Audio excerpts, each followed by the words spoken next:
చర్చలో మనతో పాటు బీఆర్ఎస్ సీనియర్ నాయకులు కార్పొరేషన్ మాజీ చైర్మన్ దేవిప్రసాద్ గారు మనతో పాటు లైవ్లో జాయిన్ అవుతున్నారు. దేవిప్రసాద్ గారు నమస్తే. నమస్తే. అలాగే మనతో పాటు స్టూడియోలో ఉన్నారు రాజకీయ విశ్లేషకులు భుజంగరావు గారు నమస్తే. నమస్తే. ముందుగా దేవిప్రసాద్ గారు, మనం చూస్తున్నాం జల హక్కులను కాలరాసే కుట్ర మరోటి కొనసాగుతోంది. తెలంగాణకు సంబంధించిన రైతుల నెత్తిన శటగోపం పెట్టబోతుంది ప్రభుత్వం అనే అంశం గుట్టుగా గుండ్రేవులా సాగుతోంది. పావులు కదుపుతోంది ఏపీ. తెలంగాణలో రేవంత్ సర్కార్ దానికి తలూపుతుందనే అంశం ఈరోజు ప్రధానంగా పత్రికల్లో కనిపిస్తూ ఉంది. 6 గ్రామాలు జల సమాధి కాబోతున్నాయి. 2000 ఎకరాలకు పైగా పంట పొలాలు, అలాగే 1000 ఎకరాలకు పైగా అటవీ భూమి కూడా ముంపునకు గురవుతుందనే అంశం, దీనికి సంబంధించిన మీటింగ్ కూడా జరగబోతుంది ఈరోజు అనే వార్త మనకు కనిపిస్తూ ఉంది. ఎట్లా చూడాలి ఓవరాల్గా? దీనిపై హరీష్ రావు గారు కూడా స్పందించారు. జల హక్కుల తాకట్టుకు సర్కారు కుట్ర చేస్తుందని కూడా మండిపడ్డ అంశం కూడా కనిపిస్తూ ఉంది. ఓవరాల్గా ఎట్లా చూడాలి? ఒక్కో ప్రాజెక్టును తెలంగాణలో కాళేశ్వరం, అలాగే పాలమూరును పండబెట్టి ఇతర రాష్ట్రాలకు సంబంధించి ఏపీకి సంబంధించిన వాటికి నీటిని దోచిపెట్టడం, తెలంగాణ గ్రామాలను ముంచడాన్ని ఎట్లా అర్థం చేసుకోవాలి? గుడ్ మార్నింగ్ రాజు గారు, భుజంగరావు గారికి, వీక్షకులకు శుభోదయం.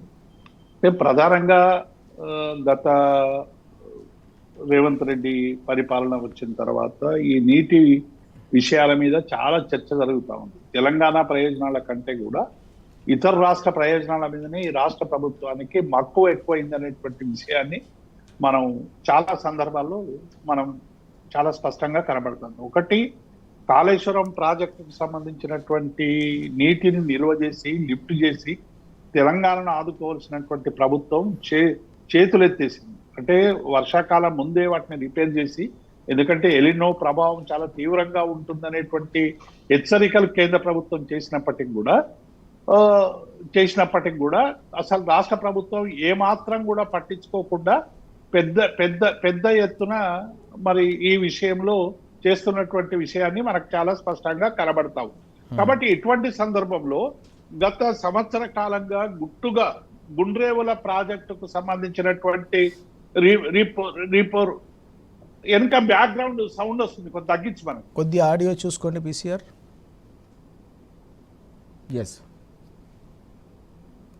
ఇప్పుడు రట్టుగా ఈ గుండ్రేవుల ప్రాజెక్ట్ నిర్మాణం కోసం రాష్ట్ర ప్రభుత్వం ఒక సంవత్సర కాలంగా దీని మీద అక్కడ చర్యలు జరుగుతున్నా కూడా నోరు మెదపట్టినటువంటి సందర్భాన్ని చూసి, గతంలో కూడా ఇటువంటి ప్రతిపాదనలు వైఎస్ రాజశేఖర రెడ్డి ప్రభుత్వం ఉన్నప్పుడు కానీ అంతకుముందు కానీ కేసీఆర్ గారు చాలా స్పష్టంగా ఎట్టి పరిస్థితుల్లో కూడా గుండ్రేవుల నిర్మాణం జరగొద్దు అనేటువంటి విషయాన్ని చాలా దానివల్ల తెలంగాణకు సంబంధించినటువంటి 6 గ్రామాలు, 1000 ఎకరాల అటవీ భూమితో పాటు 2000 ఎకరాల పంట భూములు కూడా ఇందులో మునిగేటువంటి అవకాశం ఉంది. తెలంగాణ ప్రాజెక్టులకు సంబంధించినటువంటి అనేక ఇబ్బందులు కలిగేటువంటి అవకాశం ఉందనేటువంటి విషయాన్ని కేసీఆర్ గారు చెప్పారు. ఒకవేళ మీరు మొండిగా పోతే అలంపూర్ దగ్గర మేము రిజర్వాయర్ నిర్మిస్తామని హెచ్చరికలు చేసినటువంటి విషయాన్ని కూడా మనం ఈ సందర్భంగా గుర్తుంచుకోవాల్సినటువంటి అవసరం ఉంది. అందుకే ఇవాళ తెలంగాణ నీటి హక్కుల మీద నిటారుగా కొట్లాడాల్సినటువంటి తెలంగాణ ప్రభుత్వం మన హక్కులన్నీ కూడా ఇతర రాష్ట్రాలకు దారాదత్తం చేసే విధంగా ఈ ప్రభుత్వం ప్రవర్తిస్తున్నది అనేటువంటి విషయం చాలా స్పష్టంగా కనబడతారు. ఇవాళ 3 ముఖ్యమంత్రులు కూడా హోస్పేట్లో సమావేశం జరుగుతున్నట్టు కూడా పత్రికల్లో వార్తలు వస్తా ఉన్నాయి. ఈ 3 ముఖ్యమంత్రులు సంబంధించినటువంటి విషయంలో అందరూ కలిసి తెలంగాణ ప్రాంతానికి సంబంధించినటువంటి నీటి విషయంలో ఒక పెద్ద ఎత్తున కుట్ర జరుగుతుందనేటువంటి విషయం కూడా చాలా స్పష్టంగా మనకు ఈ సందర్భంగా కనబడుతున్నటువంటి నేపథ్యం. కృష్ణాకు సంబంధించి అసలు నీటి వాటాకు తేల్చాల్సినటువంటి అవసరం ఉందని చెప్పి కేసీఆర్ గారు సెక్షన్ 3ని సాధించి ప్రత్యేకమైనటువంటి బోర్డు కావాలని చెప్పి పెద్ద ఎత్తున కోర్టుకు పోయి ఆ తర్వాత జలవనరుల సంబంధించినటువంటి మంత్రి సూచనలతో దాన్ని విత్డ్రా చేసుకొని ఇవాళ బోర్డు దగ్గర మన వాదనలని వినిపించిన తర్వాత కేటాయింపులు వచ్చేటువంటి సందర్భం ఇది. ఈ సందర్భంగా వచ్చేటువంటి ఈ కేటాయింపులు మనకు రావాల్సిన, ఎందుకంటే కృష్ణా పరివాహక ప్రాంతమంతా తెలంగాణలో ఎక్కువగా అనేక నీటి వనరులకు సంబంధించినటువంటి అంతర్జాతీయ సూత్రాలు కానీ న్యాయపరమైనటువంటి హక్కులు కానీ వీటి అన్నింటినీ భాగంగా మనకు న్యాయమైనటువంటి వాటా దక్కేటువంటి క్రమంలో మళ్ళీ కుట్రలకు తెరదీయడం అనేటువంటిది తెలంగాణ రైతాంగం నోట్లో మట్టి కొట్టడం అనేటువంటి విషయాన్ని మనం చాలా స్పష్టంగా ఇవాళ మనం అర్థం చేసుకోవాల్సినటువంటి అవసరం ఉంది. అలాగే రెండవది కూడా ఇవాళ కర్ణాటక తెలంగాణ సీఎంలు చర్చలు జరిపి మీరు సంవత్సర కాలంగా ఇది జరుగుతూ ఉంటే కనీసం ఒక లేఖ రాయాలి కదా. రాష్ట్ర ముఖ్యమంత్రి ఏం చేస్తున్నాడు? ఇప్పుడు మా ప్రాంతానికి జరుగుతున్నటువంటి నష్టాన్ని చాలా స్పష్టంగా అనేక సందర్భాల్లో గత ప్రభుత్వం కేసీఆర్ గారు ఎంత స్పష్టంగా దీని మీద వ్యతిరేకించారో లేఖలు కూడా రాష్ట్ర ప్రభుత్వం దగ్గర ఉన్నాయి. ఒక్కసారి వెనక్కిపోయి ఈ గుండ్రేవుల ప్రాజెక్టు వల్ల జరుగుతున్నటువంటి నష్టాన్ని, తెలంగాణ ప్రాంతానికి ఎంత నష్టం వాటిల్తుంది అనేటువంటి విషయాన్ని కూడా చూడకుండా ఇంత దుర్మార్గంగా దీన్ని మొదలుపెట్టేటువంటి ప్రయత్నం చేయడం, ఆఖరకు వాళ్ళు శాంక్షన్స్ కూడా గతంలో ఇచ్చినటువంటి మళ్ళీ రివైజ్ గా శాంక్షన్లు కూడా ఇచ్చుకొని పని ప్రారంభించినట్టుగా మనకు కనబడతావు. కాబట్టి ఇటువంటి సందర్భంలో నిన్న హరీష్ రావు గారు జలహక్కులు తాకట్టుకు మన సర్కారు కుట్రవంతా ఉందని చెప్పి అందరికి కూడా లేఖలు రాసినటువంటి విషయాన్ని మనం అందరం కూడా గుర్తించుకోవాలి. జలహక్కులను పరిరక్షించాల్సినటువంటి బాధ్యతలు ఇలా కాంగ్రెస్ పార్టీ విస్మరిస్తున్నది అనేటువంటి విషయాన్ని వారు స్పష్టంగా ఆ లేఖలో పేర్కొన్నటువంటి అంశాన్ని మనం చూడొచ్చు.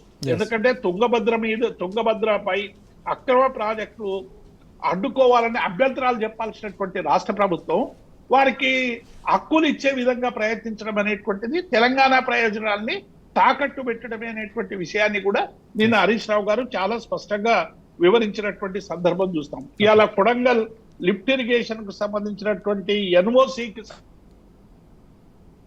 సంబంధించినటువంటి అనేక అనుమానాలు కూడా మొదలవుతున్నటువంటి పరిస్థితి. వీటన్నిటిని దృష్టిలో పెట్టుకొని రాష్ట్ర ప్రభుత్వం కృష్ణా గోదావరికి సంబంధించి, ఎందుకంటే బోర్డుల తీర్పు వచ్చే వరకు ఏ ప్రాజెక్టులు కూడా నిర్మాణం చేయడానికి వీల్లేదనేటువంటి సూత్రాన్ని కూడా అంగీకరించకుండా ఇవాళ పూర్తిగా ఏకపక్షంగా తెలంగాణ నీటి హక్కుల్ని, నీటి వాటాన్ని కొల్లగొట్టేటువంటి ప్రయత్నాన్ని అందరూ కూడా తీవ్రంగా ఖండించాల్సినటువంటి అవసరం ఉంది రాజుగారు.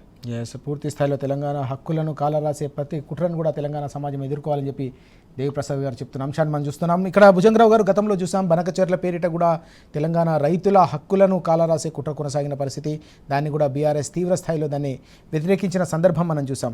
ఇప్పుడు తాజాగా ఈ గుండ్రేవులకు సంబంధించిన ఆనకట్టు అంశాన్ని ఎట్లా చూడాల్సిన అవసరం కనిపిస్తుంది? ఏకంగా తెలంగాణ గ్రామాలను ముంచి తెలంగాణ జల హక్కులను కాలరాసే విధంగా జరుగుతున్న ఈ వ్యవహారం ఏకంగా ముగ్గురు కర్ణాటక అలాగే తెలంగాణ సీఎంలతో ఈరోజు ఏపీ సీఎం చర్చలను ఈరోజు వార్తలు కనిపిస్తూ ఉంది. ఎట్లా చూడాలి ఈ అంశాన్ని?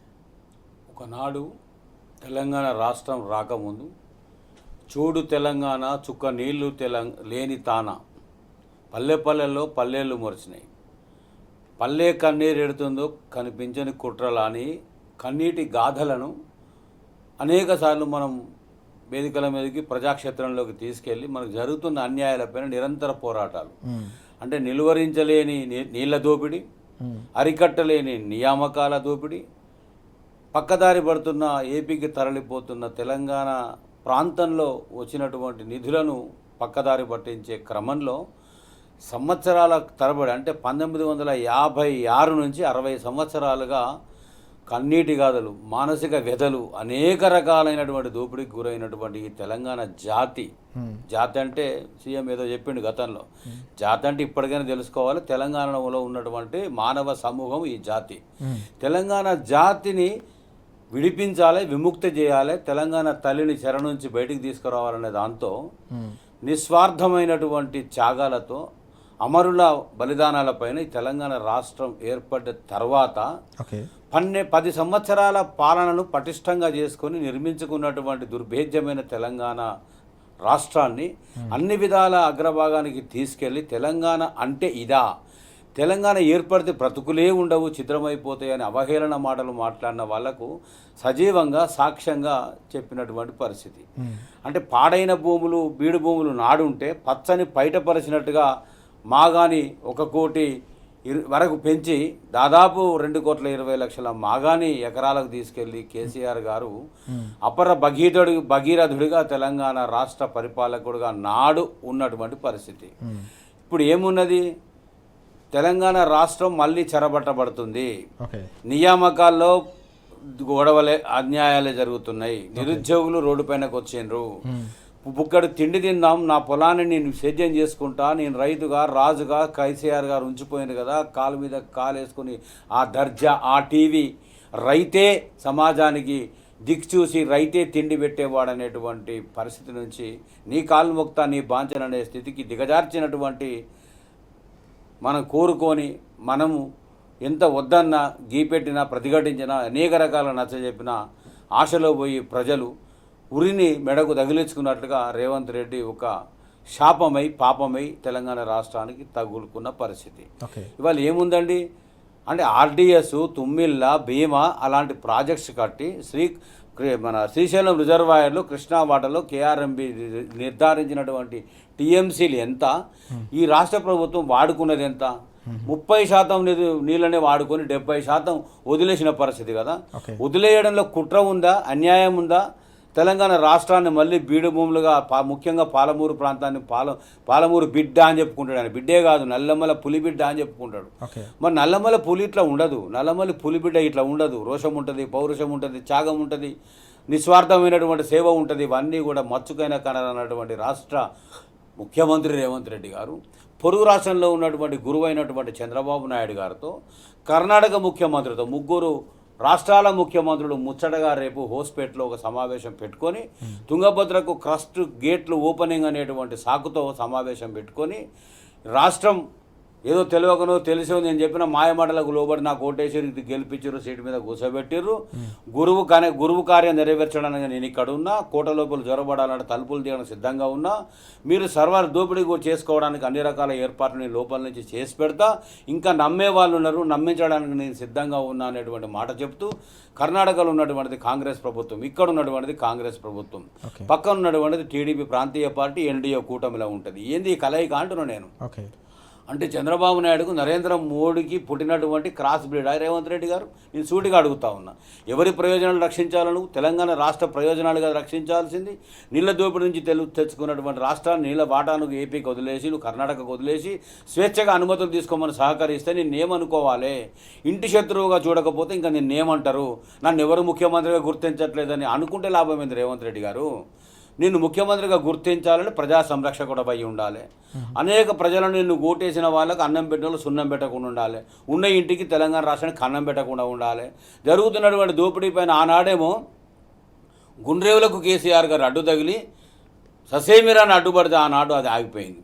ఇవాళ అంత స్వేచ్ఛగా అంత బాహాటంగా ఎందుకు బయటకు వస్తున్నది? అంటే బలహీనమైన ముఖ్యమంత్రి ఉన్నాడా? దొంగలకు సద్దులు కట్టేటువంటి ముఖ్యమంత్రిగా ఈ రాష్ట్రంలో ఉన్నాడా? ప్రజలు, ముఖ్యంగా తెలంగాణ రాష్ట్ర ప్రజలు ఇప్పటికైనా గుర్తించి మేలుకొని కళ్ళు తెరవండి. సర్వ విధాల సకల జనులు సర్వ రంగాలు సర్వనాశనం అయిపోతున్నటువంటి స్థితిలో ఇంకా అంతో ఇంతో మిగిలిందని ప్రజలు అనుకుంటున్నారు. చివరికి 2 నెలల కాలంలో ఇంకా ఏం మిగులుండదు. పోయింది తెలంగాణ, పాడైంది తెలంగాణ, బీడైంది తెలంగాణ, పక్కోడి ఇంట్లోకి వెళ్ళిపోయింది ఆ ఖజానా అనుకునే విధంగా మనం ఎంత మొత్తుకున్నా ఎంత చేసినా కూడా పూర్వపు తెలంగాణను నిర్మించుకోలేము. ఇప్పటికైనా కళ్ళు తెరిచి అడుగడుగున ప్రజాక్షేత్రంలో ప్రజా ఉద్యమాలు వస్తేనే, ప్రజలు మాట్లాడితేనే ఇప్పటికైనా ప్రతిపక్షాలు కూడా కళ్ళు తెరవాల్సిన అవసరం ఉంది. మీరు కాపలా ఉంటాడనే ప్రజలు ఎన్నికైనటువంటి ముఖ్యమంత్రి ఈ విధంగా చేస్తుంటే ప్రతిపక్షాలకు కనబడడం లేదా, వినబడడం లేదా, మనసు రావడం లేదా? మాట్లాడడానికి మీ పెదవులు ఎందుకు మూసుకున్నారు? మీకు పదవులు అక్కర్లేదు, మీ పార్టీలు మీకున్నాయి, మీ పదవులు మీకున్నాయి. కొందరు మూసుకున్నారంటే అర్థం ఉంది. మరి మీరెందుకు మూసుకుంటున్నారు? మీరు నవరంధ్రాలు మూసుకోవాల్సిన అవసరం లేదు. ఇవాళ నీళ్ళ దోపిడిపైన బీఆర్ఎస్ఏ కొట్లాడాలి, రైతుల పట్ల బీఆర్ఎస్ఏ కొట్లాడాలి, నిరుద్యోగులపైన బీఆర్ఎస్ఏ అంతే. ఇది ప్రజాబంధం, పేగు బంధం తెలంగాణ రాష్ట్రానికి ముడిపడినటువంటి పార్టీగా బీఆర్ఎస్గా ఖబర్దార్ ఒక మాట చెప్తా ఉన్నా. అనేక రాజకీయ పార్టీల పోకడలను, వింత ప్రవర్తనను విశ్లేషించి చెప్తా ఉన్న మాట. ఎప్పటికైనా తెలంగాణ రాష్ట్రానికి శ్రీరామ రక్ష బీఆర్ఎస్ఏ. కాపాడేవాడు, ఆపద్బాంధవుడు, నిట్ట నిలువుగా రక్షించేవాడు, నిలువు దోపిడి నుంచి కాపాడేవాడు అది కేసీఆర్ మాత్రమే.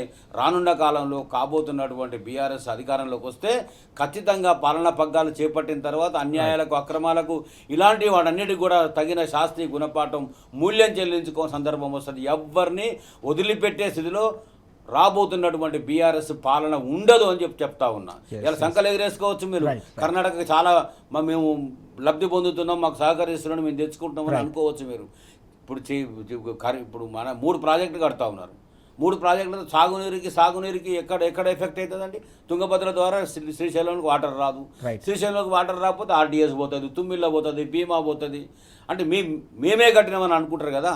మరి ఆనాడు ఎంతో కొంత నీతి ఉందని అనుకుంటున్నారు. ఇవాళ ఏమీ కూడా లేనటువంటి పరిస్థితుల్లో ఈ ప్రభుత్వం ఉంది అని అనుకోవాల్సి వస్తుంది. రైట్. మొత్తానికి మనం చూస్తూ ఉన్నాం, తెలంగాణ జల హక్కులను అడుగడుగునా కాలరాస్తున్న నేపథ్యంలో రైతులను కాపాడాలన్నా తెలంగాణకు శ్రీరామ రక్ష కేవలం కేసీఆర్ గారు మాత్రమే అని చెప్పేసి భుజంగరావు గారు చెప్తున్నారు. దేవిప్రసాద్ గారు, మరొక కీలకమైన అంశం కూడా కనిపిస్తోంది. మెట్రో వ్యవహారం మీద ముఖ్యమంత్రి ఎందుకు మాట్లాడడం లేదని చెప్పేసి ఈరోజు ప్రధానంగా ఈ వార్త సీఎం మాట్లాడవేమంటూ ఈ కథనం కూడా మనం చూస్తూ ఉన్నాం. మెట్రో రైల్పై ప్రకటనే తప్ప నోరు మెదపని ముఖ్యమంత్రి అంటూ ఈ వార్త.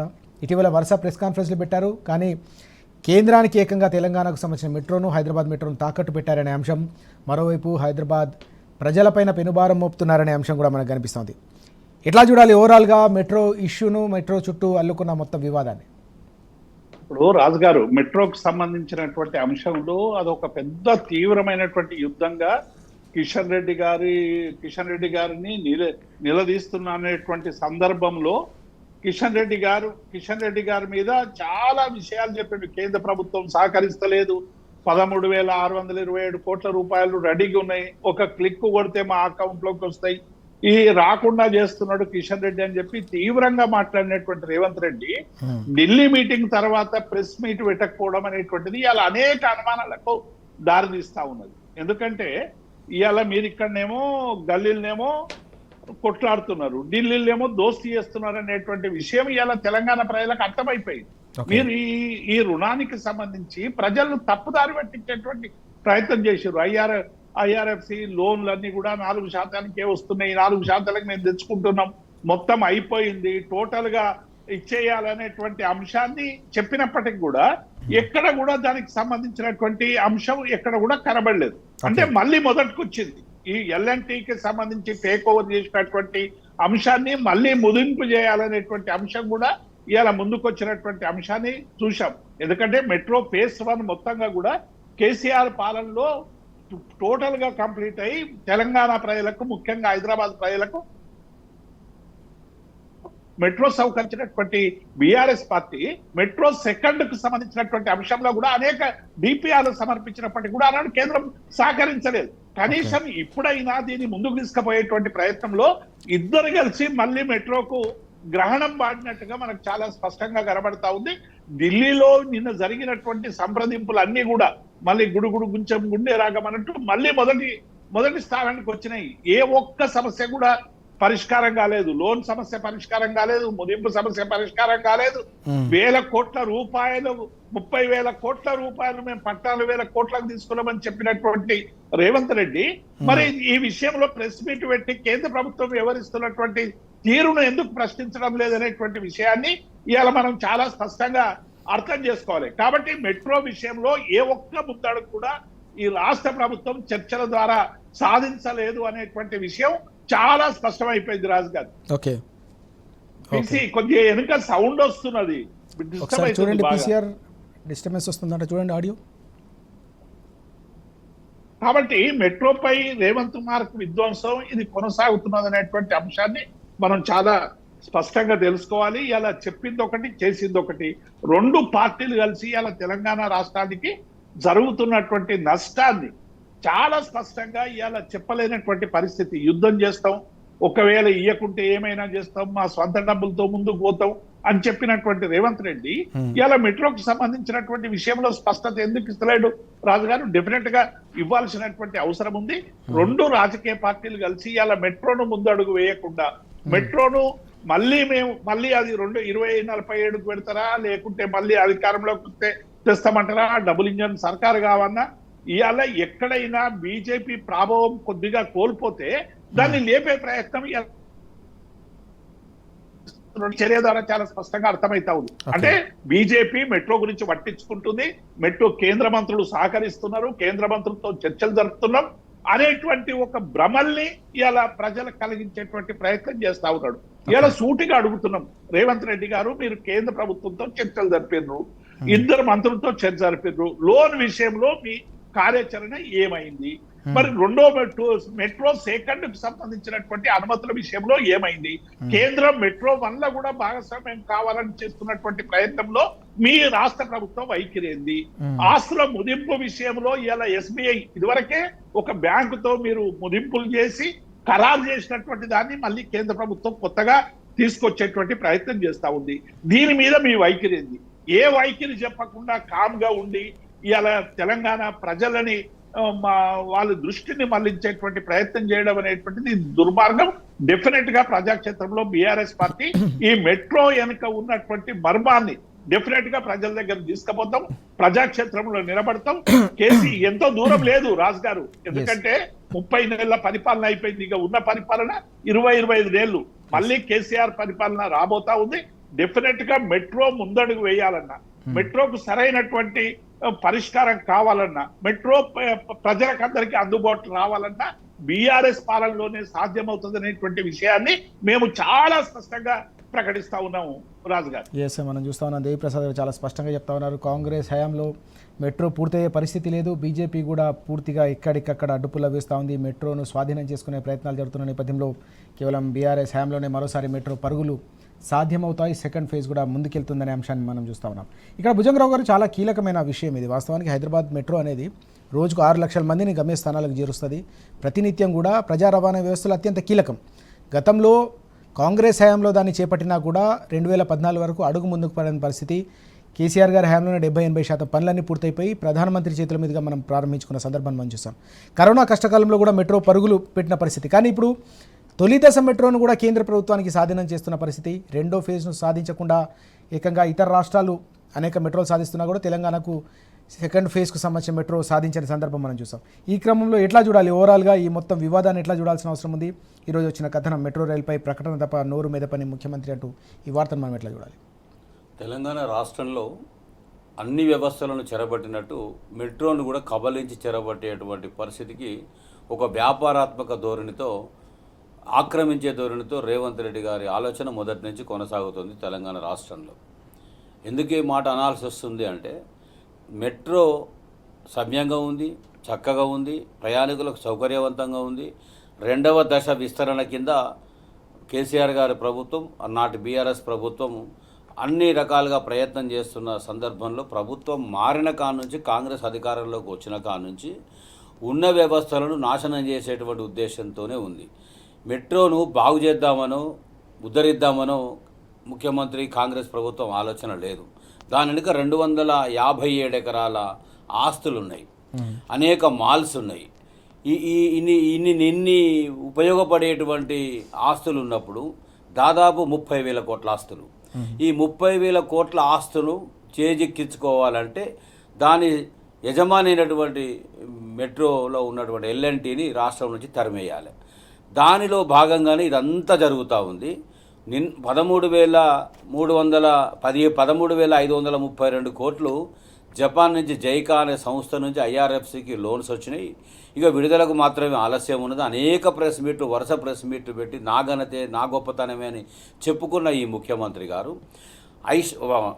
అశ్విని వైష్ణవ్తో మీటింగ్ పెట్టించాడని మన ఎన్ని ఆరోపణలు చేయాలో కిషన్ రెడ్డి గారిపైన అన్ని ఆరోపణలు చేసి, కేటీఆర్ గారికి కిషన్ రెడ్డి గారికి లేని సంబంధాన్ని అంటగట్టి ప్రజల దృష్టి లోపల ఏదో బీఆర్ఎస్ ప్రభుత్వం బాధ్యతను మర్చిపోయిందనేటువంటి విధంగా ప్రచారం చేసే ప్రయత్నం చేసిండు. నిన్నగాక మొన్న ఏం చెప్పిండు, మహారాష్ట్రకు ముఖ్యమంత్రికి ఎన్ని లేఖలు రాసినా కూడా తుమ్మిడిహట్టి ప్రాజెక్టు గురించి నాకు అసలు స్పందించడం లేదు, నన్ను పట్టించుకోవడం లేదు ఆయనే చెప్పుకున్నాడు. నిన్న మొన్న ఐఏఎస్ ఆఫీసర్ల మీటింగ్ పెట్టిండు. అరే నేను రాష్ట్ర ముఖ్యమంత్రిని ఇక్కడ ఉన్నా, నా మాట చెల్లుబాటు కాదా, నేను చెప్తే మీరు ఎవరు వింటలేరు, ఇక నేనెందుకు రాష్ట్ర ముఖ్యమంత్రి కానీ తన మనసులో భాషను బయట పెట్టుకొని నన్ను ప్రజలు గుర్తించకపోయారు, పార్టీలు గుర్తించకపోయారు, ప్రతిపక్షాలు గుర్తించకపోయారు, జనం గుర్తించకపోయారు ముఖ్యమంత్రి అని, పొరుగునున్న ముఖ్యమంత్రి కూడా గుర్తించలేడని తన గోడును ఆయన వెళ్ళబోసుకున్నాడు. ఇవాళ మొన్న అశ్విని వైష్ణవ్ వాళ్ళ ఇంట్లో, ఖట్టర్ ఇంట్లో సమావేశం జరిగింది. ఖట్టర్ గారు పట్టణ గ్రామీణాభివృద్ధి శాఖ మంత్రి, రైల్వే శాఖ మంత్రి ఇద్దరు ఉంటారు. కిషన్ రెడ్డి గారు ఉంటారు, రేవంత్ రెడ్డి గారు ఉంటారు. మాకు తెలిసినటువంటి అత్యంత విశ్వసనీయ సమాచారం మేరకు మెట్రోకు సంబంధించిన ఆస్తులు ఏం చేస్తావో చెప్పని అడిగారు. ఆ ఆస్తుల ముట్టకుండా విస్తరణ ఉద్దేశంతో నీ డిపిఆర్ ఏంది, నీ ఉద్దేశం ఏంది, నువ్వు ఒక పద్ధతి పాడు లేకుండా అనుమతుల కొరకు సరైన మార్గంలో రాకుండా మొత్తం వేరే విధంగా నీ ఆలోచన కనబడతా ఉంది. బీజేపీ ప్రభుత్వం అడ్డుకుంది. కిషన్ రెడ్డి గారు అన్యాయం చేస్తున్నాను, అబద్ధాలు ఎట్లా మాట్లాడతావు? నువ్వు అబద్ధాల కోసమే పుట్టినావా? అబద్ధాలే ప్రచారం చేస్తావా? రాష్ట్ర ముఖ్యమంత్రి నీతి నిజాయితీ రీతి ఉండాల్సిన అవసరం లేదా అని ఇద్దరు మంత్రులు కిషన్ రెడ్డి గారి సమక్షంలో మొట్టికాయలేసి చేతులు కట్టించి కూర్చోబెట్టినటువంటి సందర్భం ఉంది. ఇట్లాగే చేస్తే మేమేందో చూపెట్టాల్సి వస్తుంది అనేటువంటి ఒక హెచ్చరిక చేసిన తర్వాత నవరంధ్రాలు మూసుకొని రాష్ట్ర ముఖ్యమంత్రి రేవంత్ రెడ్డి గారు సాధించిందో, ఉడబొడిచిందో, పట్టుకొచ్చిందో ఏమీ లేకపోగా ఇక్కడికి వచ్చిన తర్వాత సడీ సప్పుడు లేకుండా ఒక ప్రెస్ మీట్ పెట్టకుండా ఉన్న పరిస్థితి. నేను అడుగుతా ఉన్నాం, ఏ ఎస్బీఐ 5 ఎకరాలు అయితే నువ్వు కొల్లగొట్టాలని ట్రై చేసినావో, ఏ ఎస్బీఐ అనేది లీడ్ బ్యాంకు స్థాయి నుంచి దిగజార్చి వేరే బ్యాంకుకి ఇవ్వాలి, ఖాతాలన్నీ బంద్ చేస్తామని బెదిరింపు ధోరణిలో పనిచేసినావో, అదే కేంద్ర ప్రభుత్వం ఇద్దరు మంత్రులు కూడా ఎస్బీఐ క్యాప్స్ అనేటువంటి సంస్థకి ఇచ్చి కన్సల్టెన్సీ కూడా మొత్తం వాళ్ళే చేస్తారు, నివేదిక మొత్తం కూడా వాళ్ళే తయారు చేస్తారు. వాళ్ళ నివేదిక వచ్చిన తర్వాత ఆలోచిస్తాము, అప్పుడు మాట్లాడతాము అని చెప్పిన తర్వాత మళ్ళీ ఎస్బీఐకి సరెండర్ అయినటువంటి పరిస్థితి. పొరపాటుగా మీ జోలికి వచ్చినా తప్పైపోయిందనే విధంగా పొర్లు దండాలు పెట్టి చెంపలు వాయించుకున్నట్టుగా చేసిన పరిస్థితి. నేను ఏమంటున్నా, అతి ఉత్సాహం పనికిరాదు, ఓవర్ యాక్షన్ పనికిరాదు. అందరినీ చెరబడతాం, నేను ఒక్కరిని తెలియకల్లోని నేను ఒక్కరినే మోసగాని అంటే మోసగాని నిన్ను మించిన మోసగాలు లేకపోవచ్చు, కానీ నీతి నిజాయితీ ఉన్న వాళ్ళు అడుగడుగును ప్రశ్నించేటువంటి సమాజం ఉంటుంది కదా అని గుర్తుపెట్టుకోవాలి. రెండోది, 256 కోట్లకు ఏం చెప్తారు రేవంత్ రెడ్డి గారు? 176 కోట్లు కన్సల్టెన్సీ ఐడిబిఐకి చెల్లించినావు కదా, మరి 84 కోట్లు మొన్న ఇది కూడా చెల్లించినావు కదా అని 256 కోట్లు పోయినట్లేనా? 13,532 కోట్లు పైసా రాకపోగా విచిత్రం ఏంటంటే 35 కోట్లు మిత్తిపడ్డది. నిధులు విడుదల కాలేదు. ఆరోపణలు, ప్రత్యారోపణలు, పరస్పర ఆరోపణలు చేసుకుంటున్న పరిస్థితి. పోయినవేమో ప్రభుత్వం డబ్బులు. ఈ 256 కోట్ల పరిస్థితి ఏంది? ప్రశ్న ఏంది? ఎక్కడి నుంచి తెస్తావు, ఎట్లా తెస్తావు చెప్పాలి. ప్రెస్ మీట్ పెట్టి 35 కోట్ల మిత్తి ఎందుకు పడుతుందో రాని లోనుకు చెప్పాలి. ఇక్కడ దొంగలు ఎవరో తేలాల్సిన అవసరం ఉంది, ప్రజలకు అర్థం కావాల్సిన పరిస్థితి. మెట్రో ఎక్కడికి పోదు, మెట్రోను కాపాడేది బీఆర్ఎస్ఏ. రానున్నటువంటి బీఆర్ఎస్ ప్రభుత్వంలో మెట్రోను విస్తరించి ప్రజలకు ప్రయాణ సౌకర్యార్థం అందించేటువంటి లక్ష్యం, ఉద్దేశం బీఆర్ఎస్ పార్టీకి పూర్తి బాధ్యతతోనే పనిచేస్తుంది. కాబట్టి మెట్రో పైన జరుగుతున్న అన్యాయం పైన ప్రజాక్షేత్రంలోకి తీసుకెళ్లి ప్రజల ముందు పెట్టి ఈ ప్రభుత్వ తీరును ప్రశ్నిస్తున్న పరిస్థితిని ప్రజలు ఇప్పటికైనా గ్రహించాలి. అడుగడుగునా మేల్కొని ప్రశ్నించడం మర్చిపోతే ఇదే విధంగా ఈ 2 సంవత్సరాలు ఉంటే, ఆయన అన్నాడు కదా కేసీఆర్ ఆనవాళ్ళు దూడి చేస్తా అని. ఆ ఆనవాళ్ళు దూడి చేయాలనంటే తెలంగాణ రాష్ట్రమే లేకుండా చేస్తావా? తీసుకెళ్లి ఉమ్మడి రాష్ట్రంలో కలుపుతావా? దానికోసమే ముఖ్యమంత్రి అయినవా? దానికోసమే చంద్రబాబు నాయుడుతో కలిసి పనిచేస్తున్నావా? దానికోసమే మోడీ గారితో రహస్య సమావేశాలు పెడుతున్నావా? ఏ ఉద్దేశంతో వచ్చినావు? తెలంగాణ అస్తిత్వ రక్షణ కోసం వచ్చినావా? తెలంగాణ అస్తిత్వం కనుమరుగు చేయడానికి వచ్చినావా? ఏంది పరిస్థితి? ఎక్కడైనా చూడండి, మీరు ఏ రంగమైనా తీసుకోండి, సర్వ రంగాల్లో అవినీతి, సకల రంగాల్లో అవినీతి, సకల జనులకు దోపిడీ, సబ్బండ వర్ణాలకు మోసం. ఇదేనా నీ ప్రభుత్వ పాలన? ఇదేనా ఇందిరమ్మ పాలన? ఇదేనా ప్రజాపాలన? అంటే కదా ప్రజాపాలన అందిస్తాను. ఎక్కడుంది ప్రజాపాలన? మీ ప్రజాపాలనలో ప్రజల సంక్షేమమే లేదు కదా. ప్రజల సంక్షేమం విస్మరించి పక్కోడికి సద్దులు కడుతున్న మూటలు మోసోడికి ఏమనాలే? ఈ రకంగా పాలన ఉంటే ఖచ్చితంగా 2 ఏళ్ళు కూడా నువ్వు ఉండవు. నువ్వు 2 ఏళ్ల కంటే ముందే ప్రజలు నిన్ను తీసి బండకేసి బాస్తారు. ఎప్పుడున్న ఎన్నికలు అని చెప్తా ఉన్నారు. సర్ కార్యక్రమం జరుగుతూ ఉంది. అంటే ఈ సర్ జరగగానే ఎన్నికలు వస్తాయా సార్ అని అడుగుతున్నారు ప్రజలు. వస్తాయి, కాచుకొని ఉండండి. కర్రు కాల్చి వాతలు ఎప్పుడు పెట్టాలో దుర్మార్గులకు, దుష్టులకు, తెలంగాణ ద్రోహులకు వాతలు పెట్టడానికి కాచుకొని ఉండండి, సమయం వస్తుంది అని మాలాంటి వాళ్ళంతా కూడా సమాజాన్ని చైతన్యపరుస్తున్నాం. రైట్. మనం చూస్తా ఉన్నాం పూర్తిగా చాలా కీలకమైన మెట్రోకు సంబంధించిన భవితవ్యాన్ని ఇటు కాంగ్రెస్ అటు బీజేపీ రెండూ కలిసి 2వ దశకు సంబంధించింది అమలు చేయాల్సింది పోయి, మంజూరు చేయాల్సింది పోయి, మొదటి దశ మెట్రోను కూడా కబలించాలని చూస్తున్నారని చెప్పేసి భుజంగరావు గారు కూడా మండిపడుతున్న పరిస్థితి మనకు కనిపిస్తూ ఉంది. మరి దేవిప్రసాద్ గారు, మరో ముఖ్యమైన అంశం ఈరోజు మనం చూస్తూ ఉన్నాం. రైతాంగానికి సంబంధించిన కష్టాలు రోజు రోజుకు రెట్టింపు అవుతూ ఉన్నాయి. రైతులను వేధిస్తున్న అత్యంత కీలకమైన సమస్య ఇప్పుడు యూరియా యాప్ అనేది. గతంలో షాపులో అందుబాటులో ఉండే యాప్ ఆటో డ్రైవర్కి ఫోన్ చేస్తే ఇంటి దగ్గరికి, పొలం దగ్గరికి వచ్చే పరిస్థితి ఉండేదని రైతాంగంతా చెప్పుకున్న పరిస్థితి. కానీ ఇప్పుడు యాప్ పేరిట పూర్తిగా రైతాంగాన్ని ఇబ్బంది పెడతా ఉన్నారు. కాబట్టి రానున్న రోజుల్లో బీఆర్ఎస్ అధికారంలోకి రాగానే ఈ యూరియా యాప్ను తీసుకెళ్లి బంగాళాఖాతంలో పడేస్తామని చెప్పి నిన్న బీఆర్ఎస్ వర్కింగ్ ప్రెసిడెంట్ కేటీఆర్ గారు స్పష్టం చేసిన అంశం. రైతాంగం కష్టాలు తీరుస్తాం, మళ్ళీ పాత రోజులు ఏవైతే ఆటో వాడికి చెప్తే, ఆటో అన్నకు చెప్తే ఏ రకంగానైతే యూరియా వేసిపోయారో ఆ పరిస్థితి తీసుకొస్తామని చెప్పేసి స్పష్టం చేసిన అంశం ఎట్లా చూడాల్సిన అవసరం అదే? రాజుగారు 9.5 సంవత్సరాల కేసీఆర్ పరిపాలనలో రైతు కేంద్రీకరణగా కేసీఆర్ గారి ప్రభుత్వం రైతు రాజు చేయాలి, వ్యవసాయం ఒక పండుగగా మార్చాలి, వ్యవసాయ సంక్షోభం నుండి సంక్షేమ వైపు మరల్చాలని నిరంతరం కూడా శోధించి రైతుకు అవసరమైనటువంటి అన్ని సౌకర్యాలు కలగజేసినటువంటి ఒక స్వర్ణయుగం 9.5 సంవత్సరాల కేసీఆర్ పరిపాలన. అది నీటి విషయంలో కావచ్చు, విద్యుత్ విషయంలో కావచ్చు, పెట్టుబడి విషయంలో కావచ్చు, సౌకర్యాల విషయంలో కావచ్చు, యూరియా సప్లై చేయడంలో కావచ్చు. 9.5 సంవత్సరాలు నిశ్చింతగా మాకు ప్రభుత్వం ఉంది, కేసీఆర్ ఉన్నాడు, మేము వ్యవసాయం నిశ్చింతగా చేసుకోవచ్చు అనేటువంటి ఒక అత్యంత విశ్వాసాన్ని కలగజేసినటువంటి పాలన కేసీఆర్ పాలన. కానీ 30 నెలలుగా రైతుల మీద జరుగుతున్నటువంటి ముప్పెట దాడి, రేవంత్ రెడ్డి గారు చేస్తున్నటువంటి దాడి, ఒక్కటి సరైనటువంటి టైంలో మనకు యూరియా యాప్ గురించి మనం చర్చ జరుపుకుంటాం. యూరియా లైన్లలో పెట్టి షాపుల దగ్గరికి పోయి పడిగాపులు కాసి అక్కడే సద్దులు కట్టుకొని మళ్ళీ ఎప్పుడో 2004 కంటే ముందు చూసినటువంటి మన చిత్రాలన్నీ కూడా మనకి ఈ మధ్య కనబడ్డాయి.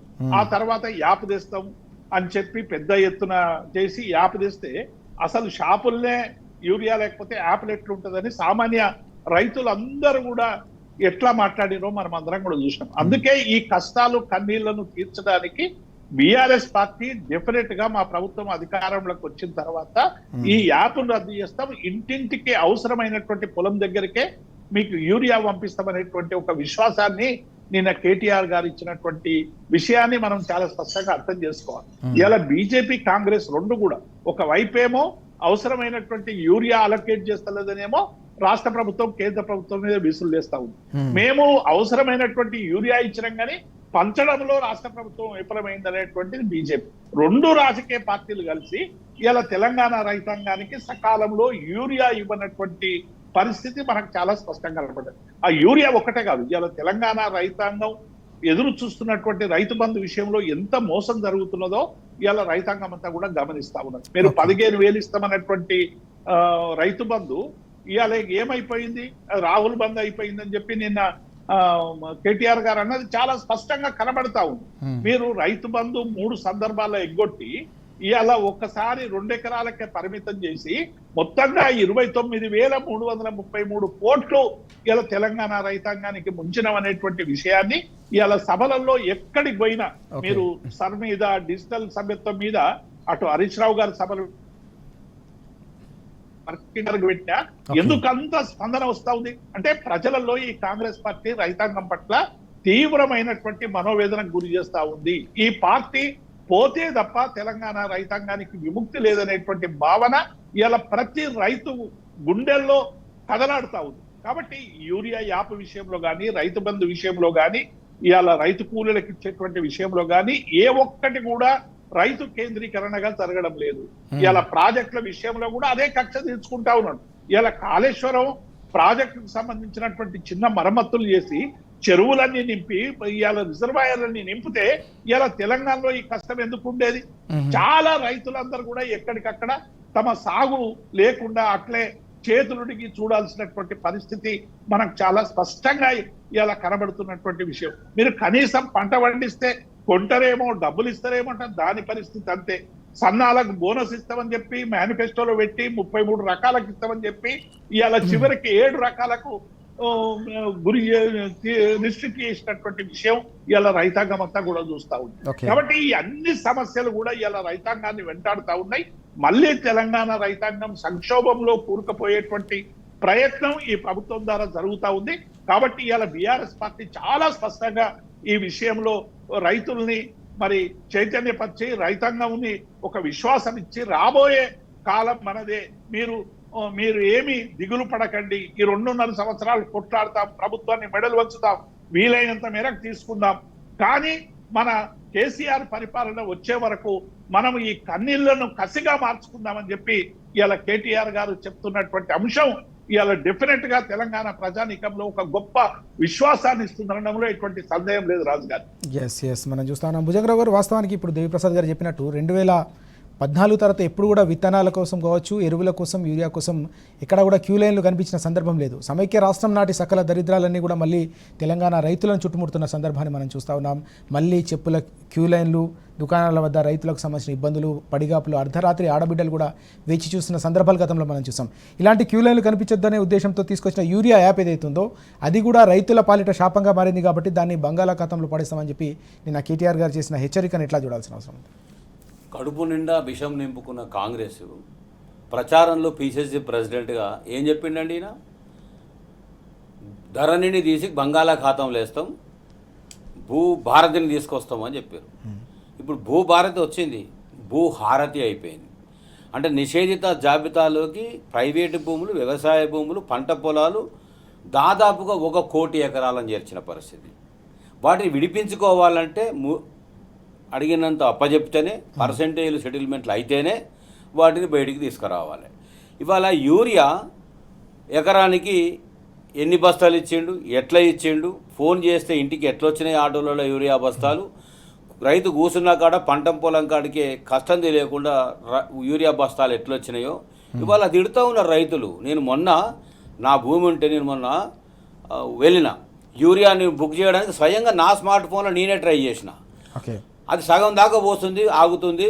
మండలం లోపల 4 కేంద్రాలు ఉంటే 4 కేంద్రాలల్లో 0, ఆడ యూరియానే లేదు.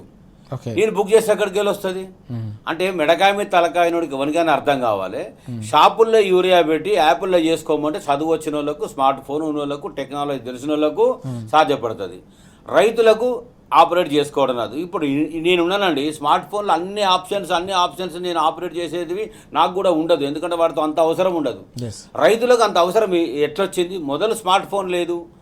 ఇవాళ ఓటేయమన్న నిరుద్యోగులు ఇంటికి పోతే అవ్వ తాత అయ్యా తండ్రి అంటున్నారు. ఓటేయమంటే గారు గాడిది కొడుక, కాంగ్రెస్కు పెంటికి పెద్ద కొడుకు లాంటి కేసీఆర్ను వదిలేసి మరి ఓటేస్తుంది. స్మార్ట్ ఫోన్ లేదు నా దగ్గర, నువ్వు కొనిస్తావా, నీ రేవంత్ రెడ్డి కొనిస్తాడా అంటే నాకు ఉద్యోగం లేకుండా చేసి రోడ్డు మీద వేసి నన్ను లాఠీ చార్జ్ చేస్తున్నాడు, నేను పాడైపోయినా, నువ్వు పాడైపోయినా, జనమంతా పాడైపోయినారు అనే పరిస్థితి. ఒకవేళ స్మార్ట్ ఫోన్ అప్పో చేసి కొనుక్కుని అది ఆపరేట్ చేసే పరిస్థితి లేదు. ఆపరేట్ అయినా కూడా బుక్ కాదు. బుక్ అయితే షాపుల్లో యూరియా ఉండదు. అది ఎకరానికి 1 బస్తా. ఆంక్షలు అంటే తలకాయ ఉంటే అర్థం కావాలని నీకు చేతనైతే మునగాను అని చెప్పుకుంటాడు కదా. రేవంత్ రెడ్డి బ్రహ్మాండమైన పాలన చేస్తున్నాను అనుకుంటాడు కదా. నిజమే, బ్రహ్మాండమైనటువంటి పాలన ఉన్నది అని అనుకుంటే పొన్నం ప్రభాకర్ గారు మంత్రి గారు ఒక ప్రెస్ మీట్ పెట్టి చెప్పారు. ఏం చెప్పిండు ఆయన? కేంద్ర ప్రభుత్వం యూరియా కూడా సంగతి తేలుస్తాము అన్నాడు. నేనేమంటున్నా, కేంద్ర ప్రభుత్వం ఇస్తానని రమ్మని మీ వాటా మీ కోట తీసుకెళ్ళి మీరు స్టాక్ చేసుకోమని చెప్పింది. ఆ నిల్వ సామర్థ్యం లేదు, తీసుకెళ్ళలేము, మేము రవాణా ఏర్పాటు చేసుకోలేము, స్టాక్ చేసుకోలేమని ఈ శాతగాని అసమర్థ మాటలు మాట్లాడింది ప్రభుత్వం కాదా? ఎప్పుడు తెచ్చుకోవాలి? ఎండాకాలం తెచ్చుకోవాలి, ఎండాకాలం సరి చేసుకోవాలి. ఆ రకంగా వదిలేసి ఇప్పుడు యూరియా కొరకు ఇబ్బంది పడుతున్న పరిస్థితి రైతుల మీద నెపం పెట్టి మీరు యాప్ల్లో బుక్ చేసుకోండి ఇస్తామని అంటే ఆ యాప్ నువ్వు ధరణిని బంగాళాఖాతం అట్టలు మాత్రమే మారినాయి.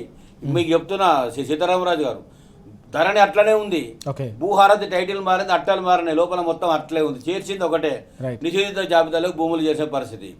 నువ్వు చేసినవో చేయలేదో, నీకు సాధ్యపడదో కాదో తెలియదు, నీకు తెలివిందో లేదో, కానీ ప్రజలను ఇబ్బంది పెట్టే, రైతులను కోసపెట్టే యాప్ అక్కర్లేదు. ఈ యాప్ను తీసి బంగాళాఖాతంలో విసిరేయడం పక్కా. కేటీఆర్ గారు చెప్పింది 100% చెయ్యాలి. నీళ్ల దోపిడీ పైన అడుగడుగున ప్రెస్ మీట్లు పెట్టి విషయాన్ని వివరిస్తున్నటువంటి, దోపిడిని ఎండగడుతున్నటువంటి హరీష్ రావు గారు ఒక పక్కన, కేటీఆర్ గారు ప్రజాక్షేత్రాలు ఒక పక్కన, హరీష్ రావు గారు ఒక పక్కన, పెద్ద దిక్కుగా జాతి పెద్దగా తెలంగాణ బాపుగా ఉన్నటువంటి కేసీఆర్ అంటే కృష్ణార్జునులు ప్రజాక్షేత్రంలో ఇలా యుద్ధం చేస్తున్నారు. అన్యాయం పైన, అవినీతి పైన, అక్రమాలపైన, కబ్జాలపైన. అది కొనసాగుతూనే ఉంటుంది. దిశానిర్దేశం చేసేటువంటి ప్రజలకు బాంధవునిగా, బాపుగా, పితగా ఉన్నటువంటి వ్యక్తి కేసీఆర్ గారు. సాధ్యపడదు రేవంత్ రెడ్డి గారు, 2 చెంపలు వేసుకోండి.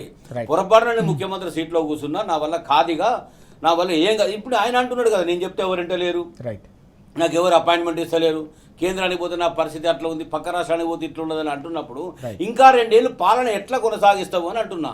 అసమర్థ మంత్రులను కూడా అడుగుతా ఉన్నా. ఇలా జై జవాన్ జై కిసాన్ ఉన్నది అయ్యాల, కిసాన్ ఎక్కడ పోయింది? తుంగలో దొక్కింది కదా. మరి రోటీ కపడా और మకాన్ ఎక్కడ పోయింది? మకాన్ లేకుండా చేసిరు, రోటీ దొరకకుండా చేస్తున్నారు, కాళ్ళు మొక్కేసుకొని కాళ్ళు పట్టేసుకుంటున్నారు. ఇప్పటికైనా కాంగ్రెస్ సీనియర్ మంత్రులు 100 ఫీట్ల గోతిలో పాత పెడుతున్నటువంటి రేవంత్ రెడ్డి గారిని గుర్తించి మీ పార్టీని కొంచెమైనా కాపాడుకోవాలంటే ప్రజా కంటక విధానాలను మార్చుకోండి. ప్రజలకు ఉపయోగపడే, రైతులకు ఉపయోగపడే, విద్యార్థులకు ఉపయోగపడే, నిరుద్యోగులకు ఉపయోగపడే, ఉద్యోగ ఉపాధ్యాయ పెన్షన్లకు ఉపయోగపడేటువంటి విధానాలను అమలు చేయండి, ఆలోచించండి, కాస్తైనా బతుకుంటారు. లేకుంటే మీ పార్టీ మీరు సజీవ సమాధి కావడం ఖాయం. దేవిప్రసాద్ గారు, మనం చూస్తా ఉన్నాం ఓవైపు ఫీజు రీఇంబర్స్మెంట్కు సంబంధించిన బకాయిలు రాక విద్యార్థులు అడుగడుగునా కూడా ఫీజు రీఇంబర్స్మెంట్ కోసం విద్యార్థులు ఎదురు చూస్తున్న సందర్భం కనిపిస్తూ ఉంది. బకాయిలు పేరుకుపోయి సర్టిఫికెట్లు రాని సందర్భం. నిన్న హైకోర్టు కూడా ఈ అంశంపై స్పందించిన పరిస్థితి, రాష్ట్ర ప్రభుత్వాన్ని సూటిగా ప్రశ్నించిన అంశం కూడా కనిపిస్తుంది. ఫీజు బకాయిలు ఎప్పుడు ఇస్తారని. ఎట్లా చూడాలి ఫీజు రీఇంబర్స్మెంట్? వాస్తవానికి కాంగ్రెస్ ముఖ్యమంత్రి వైఎస్ రాజశేఖర రెడ్డి గారు ప్రారంభించిన పథకాలకు కూడా పాతరేస్తా ఉన్నారు.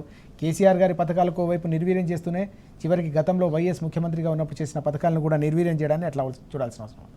ఇప్పుడు రాజు గారు, ఈ తెలంగాణ కాంగ్రెస్ పార్టీ మేనిఫెస్టోలో అనేక విపరీతమైనటువంటి హామీలు ఇచ్చింది.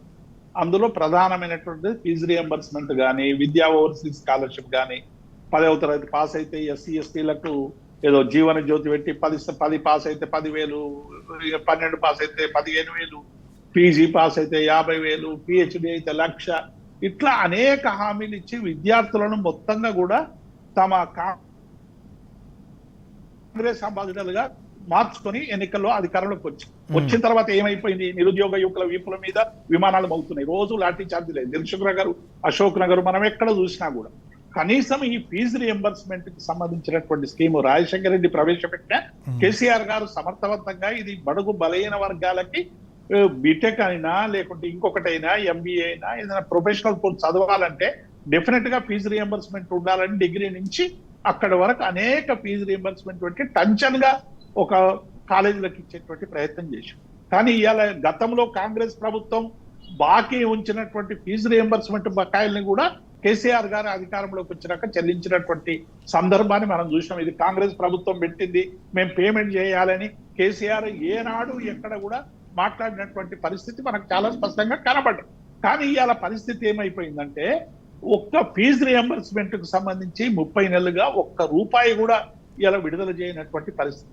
విద్యార్థులకు సర్టిఫికెట్లు ఇస్తలేరు కాలేజీలలో, మేము మా ఫీజు రియంబర్స్మెంట్ వచ్చేదాకా ఇస్తలేము. చివరికి ఏమైపోయిందంటే స్టాఫ్ కూడా 50% జీతాలు చెల్లించేటువంటి పరిస్థితి ఇలా ప్రైవేట్ కాలేజీలలో దాపరించింది. ఈ చివరికి ఏం చేస్తారు? చర్చలు జరిపినరు, అనేక సందర్భాల్లో మాట్లాడారు, ఆఖరికి కోర్టును ఆశ్రయించారు. ఈ రాష్ట్రంలో బకాయిల కోసం కోర్టును ఆశ్రయించినటువంటి వర్గం లేదు. ఇవాళ వీళ్ళు కూడా కోర్టుకు పోతే హైకోర్టు చాలా సీరియస్ గా చెప్పింది, ఎప్పటి వరకు ఇస్తారో చాలా స్పష్టంగా చెప్పండి. కానీ ప్రభుత్వం అనేక సందర్భాల్లో మళ్ళీ కంటెంప్ట్ పోయినా కూడా ఇవ్వనటువంటి పరిస్థితి. అది ఉద్యోగులకు సంబంధించిన పెన్షనర్ల బకాయిలకు సంబంధించి కూడా 962 మంది కోర్టులో వేస్తే మా జీపీఎఫ్ దాచుకున్న సొమ్ము మాకు ఇవ్వండి అని వేస్తే వాయిదాల మీద వాయిదాలు తీసుకొని చివరికి ప్రిన్సిపల్ సెక్రటరీని ఇలా హైకోర్టుకు పిలిచి మొట్టికాయలు వేసిన తర్వాత డబ్బులు రిలీజ్ చేసేటువంటి పరిస్థితి వచ్చింది. కాబట్టి ఈ ప్రభుత్వం మీద ఇక ఆశలు సన్నగిరితా రాజు గారు. ఒకటే 2 సంవత్సరాలు, మిగిలిన 2 సంవత్సరాలు అన్ని వర్గాలు మా సమస్యల కోసం ప్రభుత్వాన్ని నిలదీయాలి, కలబడాలి, భవిష్యత్తును నిర్ణయించుకునేటువంటి ఒక సువర్ణ అవకాశాన్ని ఇలా ముందుకు పోవాల్సినటువంటి ఒకే ఒక బాధ్యత ఇలా మిగిలి ఉందనేటువంటి విషయాన్ని మేము స్పష్టం చేస్తా ఉన్నాము. రాజు భుజంగరావు గారు, ఎట్లా చూస్తారు ఈ ఇష్యూని, కీలకమైన విద్యార్థుల సమస్యని? రాజశేఖర రెడ్డి గారు తెచ్చినటువంటి ఫీజు రియంబర్స్మెంట్ పార్టీలకు అతీతంగా మాట్లాడాలనుకుంటే వేల మంది, లక్షల మంది విద్యార్థులకు ఉపయోగపడింది. అనేక మంది అనేక ఉన్నత విద్యలు చదువుకొని అనేక స్థాయిల్లో స్థిరపడ్డటువంటి వాళ్ళని చూసినాం. ఇలా కాలేజీల మీద నమ్మకం లేదా రేవంత్ రెడ్డి రాష్ట్ర కాంగ్రెస్ ప్రభుత్వానికి, ముఖ్యమంత్రికి? విద్యార్థుల మీద నమ్మకం లేదా? కాలేజీలకు ఇవ్వకుండా విద్యార్థుల అకౌంట్స్కే నేను డబ్బులు వేస్తా అని ఒక కొత్త జీవో ఇచ్చాడు.